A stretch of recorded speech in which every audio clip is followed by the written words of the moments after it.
Quelle est la différence entre un interniste et un intensiviste?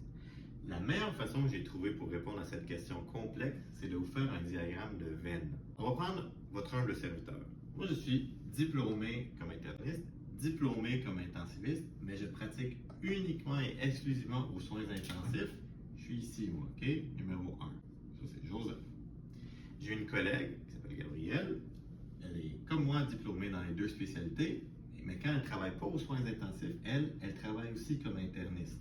Donc, on a des internistes, intensivistes, qui font aussi de la médecine interne. Ensuite, on a des collègues qui ne sont pas internistes, mais qui couvrent les soins intensifs et qui travaillent avec nous. Des anesthésistes, des pneumologues, des cardiologues, des chirurgiens. Donc, ces gens-là sont ici à cette intersection-là. Tous ces gens-là, des fois, quand ils ne travaillent pas aux soins intensifs, ils font leur spécialité de base. Donc, ils restent anesthésistes, chirurgiens, cardiologues, pneumologues, qui sont au numéro 4. Il y a des internistes qui couvrent les soins intensifs, mais qui ne sont pas diplômés comme étant intensivistes. Ces gens-là, ils sont dans plusieurs hôpitaux au Québec, sont ici.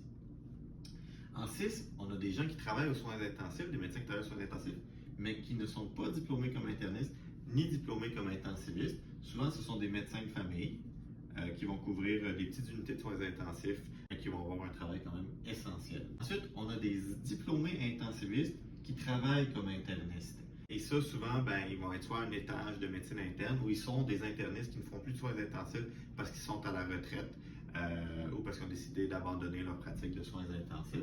Donc, ils sont à cette intersection-là. Donc, 8e figure de cas, on a des internistes, évidemment, qui travaillent sur un étage de médecine interne, qui font le travail d'un interniste à la clinique externe également. On a des diplômés internistes qui ne sont pas en train de faire la job classique d'un interniste, c'est-à-dire qui, vous savez, un interniste est très polyvalent, c'est un peu les jokers des hôpitaux. Dans les hôpitaux où il n'y a pas de spécialistes comme des cardiologues, des pneumologues ou des gastroentérologues, l'interniste va être celui qui va faire les échographies cardiaques, les bronchoscopies, les colonoscopies, les gastroscopies. Donc ici en 9. Et évidemment, on a des non-internistes, non-intensivistes qui vont travailler sur un étage de médecine interne, souvent en collaboration avec des internistes. Et ils peuvent provenir de plusieurs spécialités différentes, autant des médecins de famille que des cardiologues, pneumologues, gastroentérologues, etc.